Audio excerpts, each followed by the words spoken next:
really, how you doing? How's life treating you? Ups and downs, you getting through, jumping over hurdles. That's good. Putting out fires. That's good. That's called adulting. Yeah. I'm doing pretty good.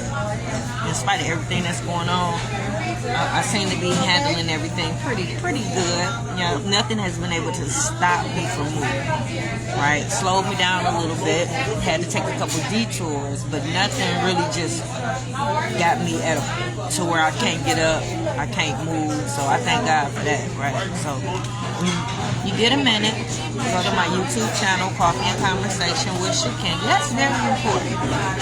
Yeah, for some reason YouTube seems to be running everything, right? So they tell me if once I get known on YouTube, I got a fighting chance at being famous, right? So yeah, go to the YouTube channel. And then if not, hype that Facebook page up a little bit. Follow me on my regular page. And visit me on Instagram from time to time, yeah. Say hi to me on TikTok, yeah. So yeah, I appreciate any support that I get from you. Yeah, I don't take none of it. Even the couple hundred that I have on YouTube, I don't take that lightly. I don't. I appreciate it. You know what I'm saying? So yeah, get a copy of my book though, Dysfunctional Family Not. You can get it from lulupublishing.com. You can get it from Amazon. You can get it from Urban City Publishing. That's where it all begins. Yeah, it's a black company. They did the editing and a lot of the heavy lifting for the book. And, yep, you can get it from there too. So today, I don't know what I titled it today. It's a lot, and I hope to get through it. Right? I wrote on here, no lecture today. And then I wrote psych. I know ain't that terrible. Look what my daughter wrote.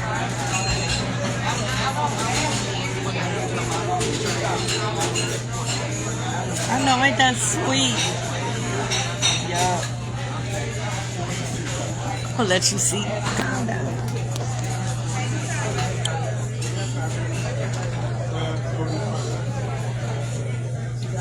I know. The oldest daughter right there. So every book that I have for Coffee and Conversation, she autographs it. So she writes a little message in every one. I know, ain't that sweet? Hey, Doug, good morning. I know. Yeah, that's how all the kids should feel about me.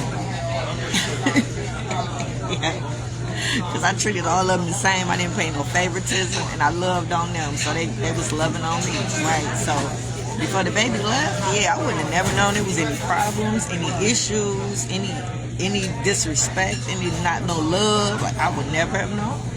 Because when the kids, since I had them, they showed me love, right? So even though right now we're going through the restoration phase, me and the kids that I still have contact with, yeah, this is what she wrote. She wrote in every book. So I'll show you every signature. I know. And this would be something that me and her would only share, right? So if the baby came in and tried to sign her name, me and the oldest might will wrestle her and get the book away so that she can't sign it, because that's something special for me and her. Me and the baby, I'll find something else special for us to share, right? Like me taking her on her birthday to that little restaurant. We did that for like 6 years straight. The last one we did, she had turned 15. So the video that pops up on my feed every time with the memories around her birthday time hurts my heart. Yeah, that was the last time. But yeah, that was something that me and her did, just me and her, right? So yeah, you gotta have individual relationships with your children, although it's gonna be if you have multiple kids. We was doing a lot of stuff together like how I was. We did everything together, right? But there were times where I would break off with just the children individually, and it'd just be our time, right? Getting to know them, seeing how they are, seeing what they like to do, what their interests are, right? Getting to know them as an individual. That was very important for me, right? So I thought I knew all my kids, right? So, yep. We're raising our daughters, part 102. So we're still in 2017. The boys in their 20s and they're still on their own, right? And they've been out so long on their own, being men and providers and protectors and fathers to their children. There's a good chance that they might not come back, and that's a good thing. Once you get them out the nest, yeah, and they get a good thrust of what's going, and they get their own system going, similar to what I created for them as children, get their own routine going. Yeah, it's a good chance once they get their machines going. So they still out on their own. This is me and the girls at home. Yep. This is me and the girls. So the house is all girlified. We got every kind of feminine hygiene product, hair product, wands, curlers. It's a girl house. It's just me and my girls, right? So yeah, the boys are still on their own. The oldest in a nursing program. She graduated Ferndale, and she right into a nurse. That's what she wanted to do. Yeah, you know, when I tell you to ask your children what they want to be when they grow up, and then you help them cultivate a plan to get there, make the path a little easier for them. Yeah, a little simpler. Yeah, that's what I was doing. So I did that, and yeah, she in a nursing program right now.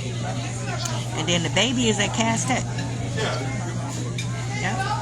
Yeah, that's what I'm saying. We was doing good. At least I thought, you know. Thank you. Yeah, don't that sound like we're doing good? If I got 2 boys out on their own, fatherless boys, fathers to their children, and I got one daughter in the nursing program, and then the other daughter is at Cass Tech. You know about Cass Tech? Look it up. Yeah, why wouldn't we be in a good place? Why wouldn't you see prosperity in this family? Why wouldn't you see us as a family doing good? Why wouldn't you? And that's just what you know. Yeah, that's just what I told you. Just that little bit. Just that little bit. Yeah, before I even go any further. What do you see? All right. Somebody doing something right. Yeah, because it wouldn't be. Yeah, the boys will still be at home. And nothing is wrong with that. As long as everybody is on board with that, everybody's working together. Let's just say if the boys there, everybody paying the bill, everybody contributing, they there for a period of time until something else happens. Or, you know, because I'm going to be honest with you, I looked at our future in the book, coming from the book without any of this stuff happening and me knowing about any of this stuff. I looked at us, they had like a compound like Boosie got. Ain't Boosie the one that got like 4 or 5 houses on one compound? Yeah, that's how I look for me and my children to be living. Yeah. Let me set y'all here just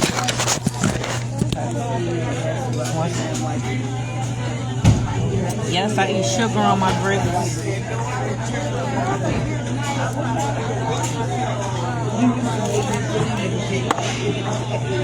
Alright, Facebook.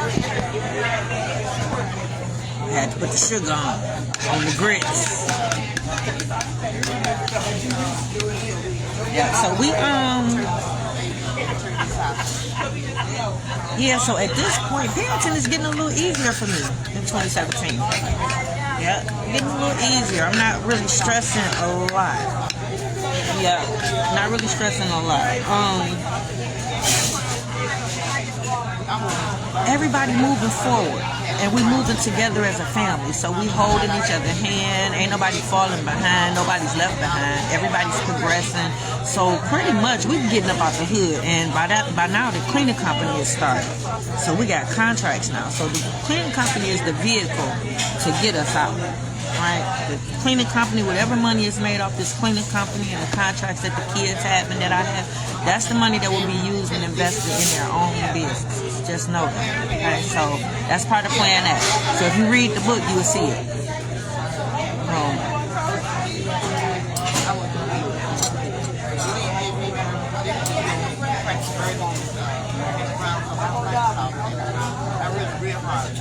We still on that incline. So meaning we still going up. Everybody's advancing. Yeah. So you gotta keep in mind, everybody got their own lives. Yep, that baby at Cass Tech, she on cheerleading, she play golf. That oldest, she in a nursing program. I think she's working right now, and she's starting to model. Because 2017 is when we went to Ohio and she did that photo shoot. So we going to different modeling agencies. I'm trying to shop around and figure out what she needs. She need a comp card. She need this. So we done went to Ohio and hooked up with Desmond. So she got a professional photo shoot in 2017. So everybody got lives. They doing stuff on top of working with me with the youth program, on top of coming to the radio show with me, on top of cleaning with the cleaning company. Because remember, we cleaning that night. Yeah, we cleaning that night. Yeah, so after 6 o'clock, we on our way to the building. After 6 o'clock, everybody is off work. Everybody out of school. The girls out did their homework. Everybody, 6 o'clock, we out. Right. Fix it, Jesus. So yeah, the cleaning company is the vehicle. So we on the incline. So even though they got their own lives, we still working together. We're working together on the cleaning. Me and the boys working together on clean outs and paint jobs.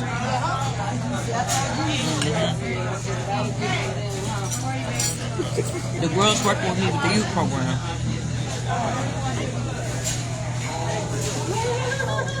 And let me apologize for yesterday. Yesterday I called my baby's grandmama a bitch. I did, and Lord forgive me for that. I felt so bad. So you know, I tell you, when I go home every night, I do my reflecting, and that didn't sit right with me because I wasn't raised like that, right? So that right there, that would be me giving in to pressure, right? That would be me caving in because that's just not me. That's not how I was raised. I was wrong for saying that. No matter what they did to me, it shouldn't change how I feel, but I suffer from that now. Within these last 6 years, I have bouts of that. I have to question myself and my sanity and my morals and my values because I feel away, right? Then I have to rethink and figure out, no, that ain't it. So yeah, me saying that, calling her out her name, no matter what they did to me and no matter what they called me, right, to get that baby out of my life, yeah, I shouldn't stoop to that level. I shouldn't. So I was wrong for calling her a bitch yesterday. I was out of line. So yeah, so we filming right now for the trailer. Yep.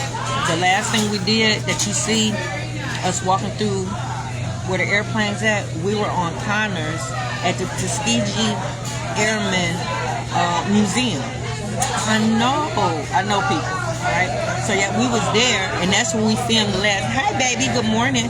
That's when we filmed the last project at. So that was like 2017. Yeah. So we filming trailers, parts of the trailer for the book, and that was one of the scenes. Getting on the airplane.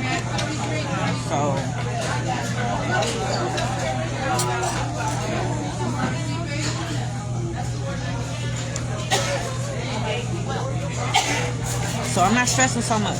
My little brother, he grown. You know? He making better decisions.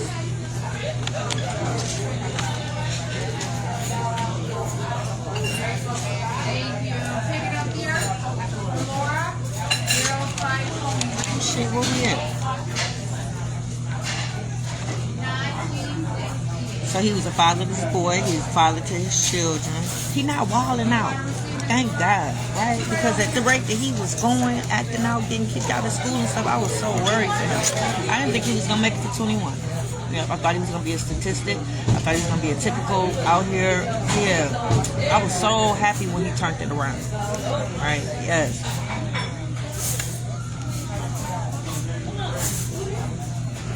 Wasn't doing no dumb stuff. Wasn't a lot of drama. I know. Wasn't in jail. Had a couple stints, but no real jail time. But he stopped all that. He was doing so well, right?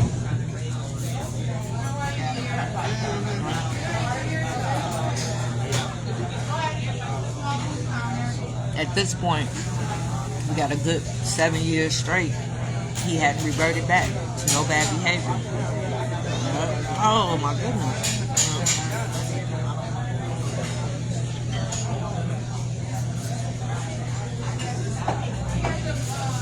I was worried about my son a little bit. With him not having a dad. Yeah, it's hard raising boys without no father. Yeah, a woman can't raise a boy to be a man. So I was always a little worried. So I made sure they were around men, positive role models. Kind of help guide them. see them through. Right? But I was still worried. He lacked discipline. And he was hard-headed. It always took him a couple times before he got it right. He always got it right, but it took a couple times when it shouldn't. Right? But one of the drawbacks, raising a fatherless boy. Right? So, for the most part, I wanted him to go to the military. So much so to where I was more than encouraging. It was like almost forcing. Before somebody told me to stop, a couple people in my camp were like, no, stop. Can't force him to do something like that. That's his life, his whole life. He got to do it for himself. He got to want to do it. But, being a mom, you know what's best. You know your children. You raised them, right? You taught them everything that they know. So I knew what was best for him, and what was best for him was being in an environment where they hollering in your face. And they making you do everything, right? And you around a whole bunch of people who doing the same thing. Hi, Kareem, how you doing? Yeah, so that discipline, that's the type of discipline that he needed, right?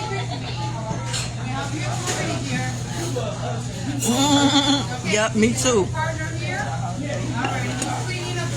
Yeah, so that discipline, I don't think I could give it to him. Yeah, but just so happened he turned out okay. Yeah, turned out okay. Wasn't having too many issues, right? There you go. You got that.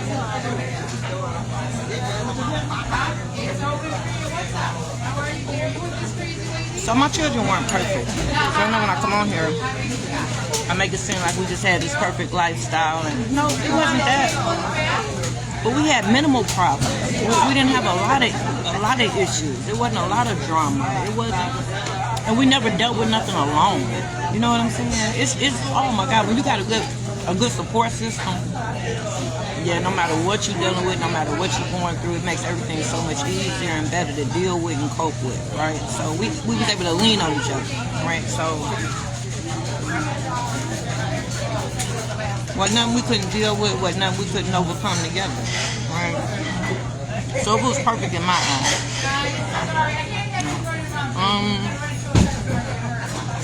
Wasn't nothing holding us back. Wasn't nothing holding us back from completing our goals. Nothing was holding us back from making our dreams a reality. Wasn't nothing holding us back at all. Yeah, the sky was the limit.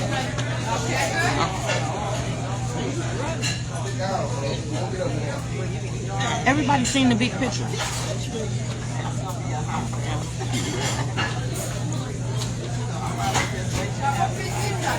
So him not going to the military, it worried me a little bit. But like I said, he figured it out. Seemed to be doing okay.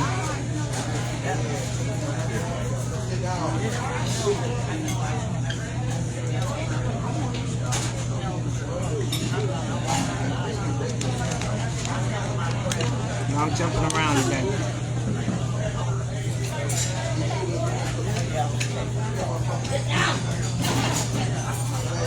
Yeah, when you don't have no discipline, that was very important in my parenting style. Discipline, structure, and routine. You'll be surprised how that helps the children get through life and their adult life. Discipline, routine, structure.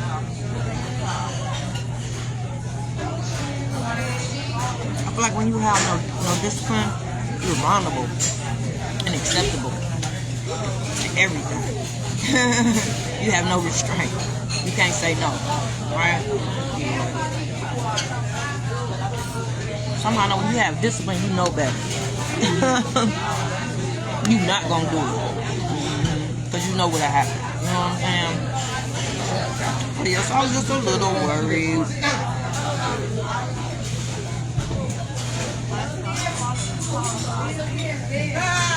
Thank God the women that he gravitated to, had children with, we shared a lot of qualities. Yep, they were like me, so they was on their head. They was on them. Oh, I shouldn't have said that like that. Fix it, Jesus. Fix it.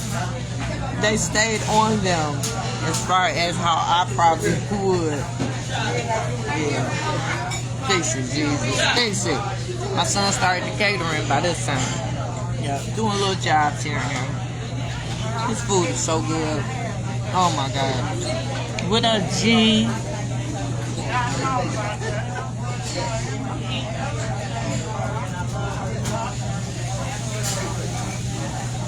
Not worried about the oldest daughter too much, but two things that was on me.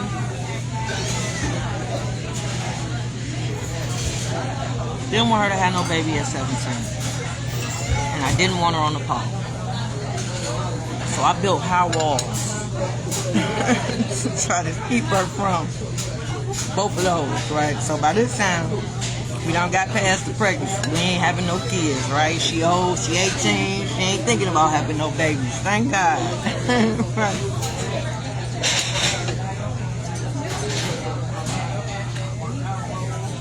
Didn't want her on that pole, though.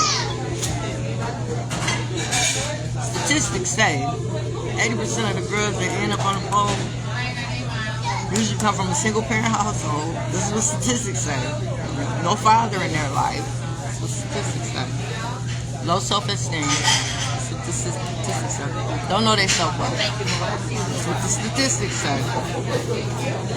Not confident. The statistics say. Yeah. Feel like that's all they got. That's all they can do. Right? Can't do nothing else. Can't do better. That's what the statistics say. I didn't want that for them. And at this point, I ain't even worried about it. Yeah, she in a nursing program. We can't go nowhere but up. Yeah. So she not perfect, but she the product that I was looking for. Wasn't worried about that baby. Oh no, because the baby was following in her footsteps, right? So even though we had a couple hiccups, not worried about that baby. And the baby got her daddy in her life. Yeah. Everybody had their own daddy.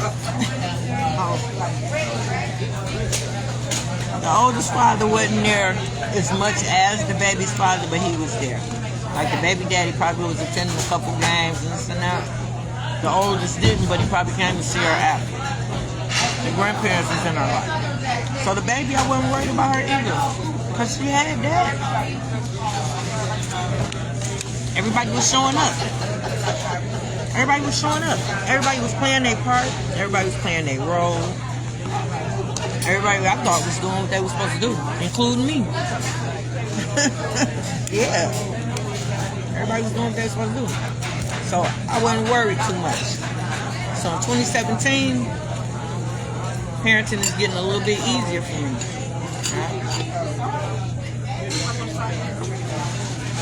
Only problem right now is Dad has been using all those manipulation tips that we talked about all this time. Unbeknownst to me, because remember the baby acting perfect. She's not showing none of the typical signs that you would see from a child that's going through something. Alright, so if Dad was using the manipulation tips on the side, I would have seen something. Either her acting out, her grades failing, her being withdrawn. Like it's about 4 or 5 different things that I would have been on the lookout for, and she showed none. In fact, she acted like she was a happy, well-developed, perfect kid. Yeah. That's why when he showed me the text message of her asking if I deserved something for Mother's Day and calling me by my first name and him saying, LOL, what you think? I was shocked. Yeah, I was like, oh my. By my first name? You mean there's no respect? I would never have known.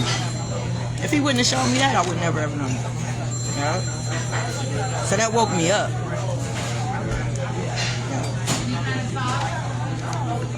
And I didn't let her know that he sent it. So she was acting like normal. I know. That's multiple disabilities. Those are multiple disabilities. Personalities. Yes, ma'am. Those two different personalities.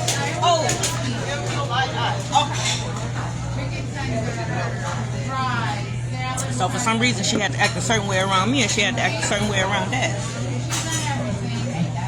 Yeah, I don't know. I don't understand that one, because we should have been on the same page. Yeah, everything that I felt was good should have been good too to Dad. You know what I mean? As far as what a good girl looks like and how a good girl should be, we should have been on the same page with that. So why she gotta act different with me and different with Dad? I don't know. Well, I didn't know in 2017. I know now. Yeah, so I don't have a care in the world. Not a doubt in my mind that we're not gonna keep moving up. Because I showed them dreams come true. Yeah. I showed them you can do anything you want to do. I showed them you can have anything that you want if you work hard, if you're dedicated, if you're focused, consistent. This is what you want. You gotta trust the process. All that marble jumbo I was putting in. And then they seen me do it. They was believing in themselves. Yeah. What I tell you, my little brother had started, he had a couple contracts. Landscaping. My son started the catering. I'm trying to get a boutique together for the girls. Yeah, hey. Just me writing the book. Yeah. It's not a bestseller yet. You know, it's not flying off the shelf, right? But I wrote it. I told them I was gonna write it. They see me walking around all the time with my journal. Now we got a finished product. We got a book with my name and picture on it that I wrote. Right? Yeah. The cleaning company. I told them that I was going to start the cleaning company as a family business to create generational wealth. They understood that very well. They knew what we were doing. They knew what we were doing. The system worked. Right? I told them exactly what I was going to do. I'm going to get these contracts. We're going to all go in and clean them. I'm going to start breaking y'all up. Y'all going to have your own contracts to clean. I'm going to pull out, and I'm going to go get us more contracts. You good with that? Everybody shook their head, yeah. When he pulled her away, I had just pulled out. We was just starting to see a profit.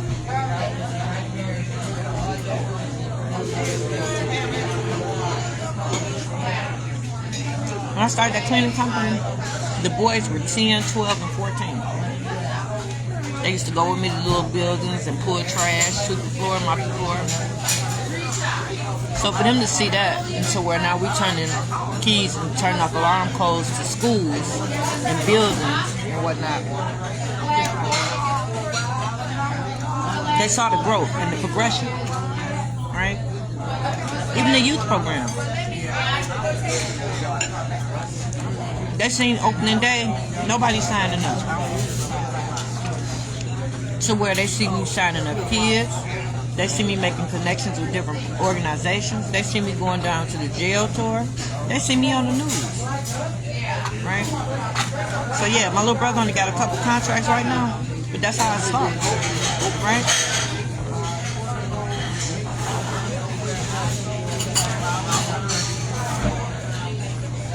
Believe it or not, the baby daddy seen the vision. Yeah. He didn't see it at first. At first he used to talk about me. I was wasting my time with the youth program. It ain't going nowhere.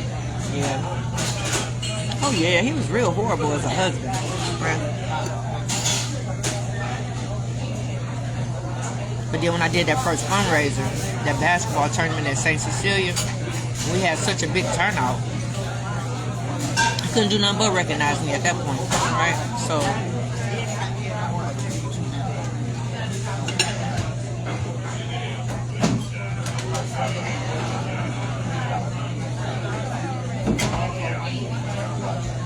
my program is a prevention program. I was so fed up with the juvenile justice system here in Wayne County. Oh my God. It seemed like everything is set up just to get the kids and keep them in the system, right? Yeah, it was nothing put in place to prevent anything. It was basically once they get in the system, you file for eligibility, they in there. And chances are they're going to keep doing some stuff to where they're going to end up in there and they're going to stay there. As soon as they turn a certain age, they can get shuffled to the adult jail, right? So yeah, nothing to prevent anything and stop them and slow them down a little bit. So that's where my program come in at.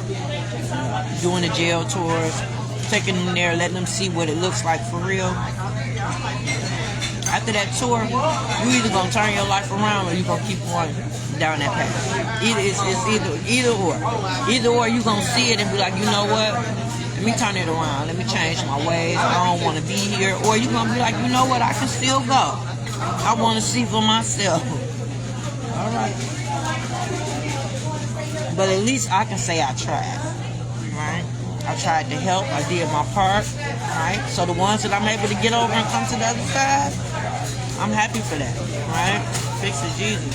If I have 5 family meetings, 4 of them gonna turn around. 1 gonna keep moving. Yep.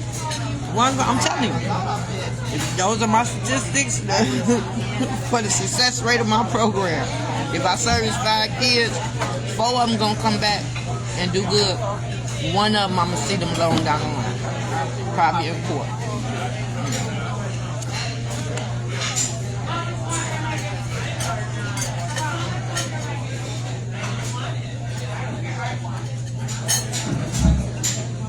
So right now we got the cleaning contracts. We're not rich yet. Yeah, I'm not seeing the profit for real. But I'm able to pay my employees. So that means I'm able to pay my son. I'm able to pay my daughters, both of them. I'm able to pay my little brother. I'm able to pay my friend. And I'm able to pay my baby daddy's cousin. Yeah. So the kids see growth. Because we got employees now. I got the girls' bank account set up. So I'm teaching them money management firsthand right now. Yeah. They seeing what's going in their account. They're learning about saving. Fix it, Jesus. So with the cleaning company, we at a point now to where it's time to teach them human resources. So now it's time for me to teach them how to interview their employees. How to hire, how to train, how to supervise, how to fire, right? And then the next stage after that would have been keeping books. So yeah, it was a process, but he pulled the baby away. That kind of interrupted my parenting. But in 2017, that's where I was setting all the kids up. They was at that point, human resource. You gotta keep in mind, me teaching them about business, even though it's just a cleaning company, it's still a business. I still had to register it. You know what I'm saying? I still have to maintain it. I still got a bank account, EIN number, DUNS number. I have to do taxes. You know what I mean? Payroll. Same as any other company. So me teaching them about business and entrepreneurship and putting them in the cleaning company and putting them in a business, period. Yeah, same fundamentals, same setup, same thing. I know, because some people look at cleaning as something that's beneath them. Like we the lowest on the pole or something like that. Yeah, I don't know. People have lost respect for me because I still be clean. Right? I don't know what's wrong with some people. But yeah, you'll be surprised the makeup and how people mindset is. I was taught to speak to the janitor the same as you speak to the owner of the company. Speak to everybody. Right? Show everybody respect. No matter what level they on and where they at. Right? And then you got to keep in mind I was raising my kids to be grounded. Humble and grounded. Right? So yeah, it ain't beneath me to clean no toilets. Yeah. Same people that was laughing, I was laughing at them when I was in Jamaica. From that same check. From cleaning them toilets.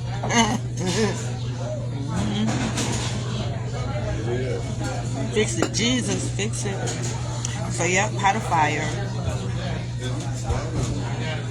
So I wasn't worried too much about the children and their finances. Well, I felt like in 2017 I had taught them so much to where they would never struggle. Oh no, they wouldn't have too many. They wouldn't have too many struggles because they set up financially, mentally. None of them had a broke man mentality. None of them was hood thinking. You know what I'm saying? It was just.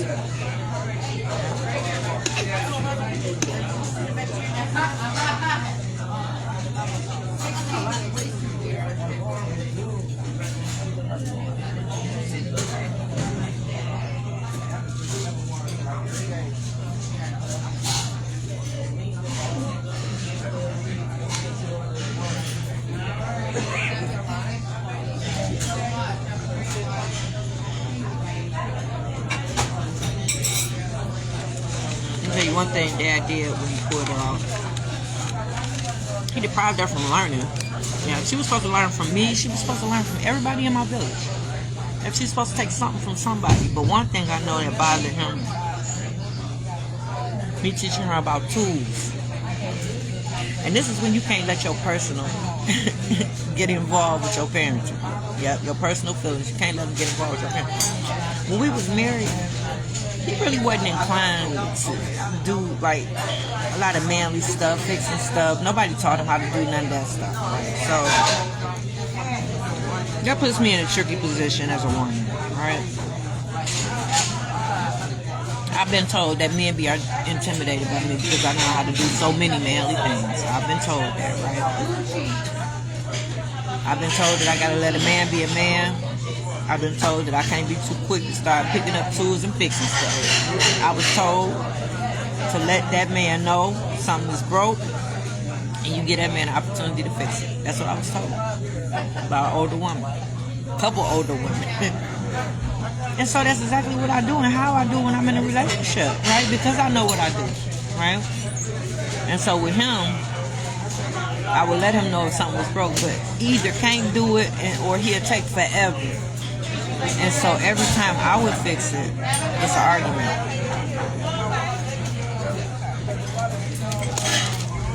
Every time. So I would pick my arguments, right? I would pick and choose when I'm going to do something. I would always let him know, give him time. So him ripping her out my life the way he did, made sure I didn't have the opportunity to teach her that. Ain't that crazy? So he limited her, right, by doing so. But it's satisfying his appetite because she's not going to be like me and be able to make a man feel, I guess, the way I made him feel when I used to fix him stuff, right? I know, it's crazy how the mind works, right? But just think if she was still in my life, the things that she would know right now in her 20s. Because I'm 53 and I know how to do all this stuff. But just imagine me teaching her everything I know and she know in her 20s. I know how to build a frame, meaning I know how to build a wall, right? I know how to put drywall on that wall, right? I know how to put down a subfloor. I know how to do sticky tile as well as ceramic tile, right? I know how to put in a vanity. I know how to take a vanity out, put it in. I know how to put it in the toilet, right? I know how to put in light fixtures. I know how to hang a fan. I know how to change outlets, right? I know how to put in molding, right? So it's just, I know how to hang a door, right? So it's just so many things that I would have been able to teach her to make sure that she's self-sufficient, make sure she's independent, make sure I don't have to worry about her while she's so far away from home, right? Because when you know how to do certain things yourself, yeah, it's less likely that you're going to get taken advantage of. You'd be surprised how many men don't try to take advantage of me when I need something done. They want to charge me thousands and thousands of dollars and the part only costs a couple of $100, right? People will do that. If you don't know what you're doing, you don't know nothing about it, I'm going to fix it first. I'm going to try anyway, right? Mr. Jesus, I know how to hang blinds. I know how to glaze tubs. Yeah.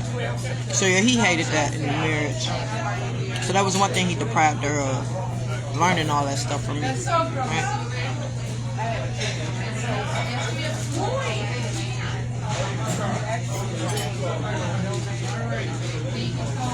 Y'all know what today is? Today is May 1st. Yeah. This used to be a sad day for me. Yeah. It used to be really, really sad years ago. Yeah. May 1st is my grandmother's birthday. And it's also my dad's birthday. Yeah, him and his mama share the same birthday. So you gotta keep in mind, my dad was in Japan for a long time, so he wasn't here for me to celebrate with him. And then my grandma, she's passed on, so she's not here. But my mom also passed away on May 1st. I know, in 93. Right? So many, many years ago. So I've healed since then, but just know it took a while. So May 1st used to be really, really emotional for me. I try to be happy, go celebrate with my grandma, but then I'm sad because I can't see my dad and then I can't see my mom. So I used to keep to myself on May 1st. I used to be okay May 2nd, but I wouldn't go to work. My boss already knew, took that day off, take me off the schedule. Yep. like I said, I'm better.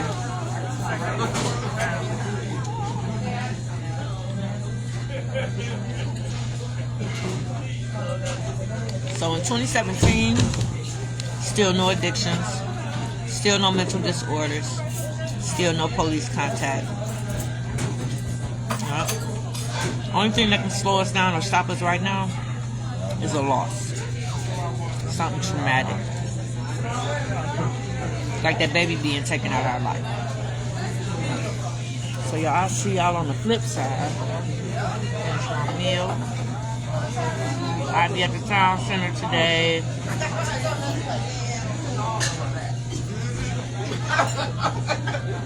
So y'all stop by, say hi at the town center.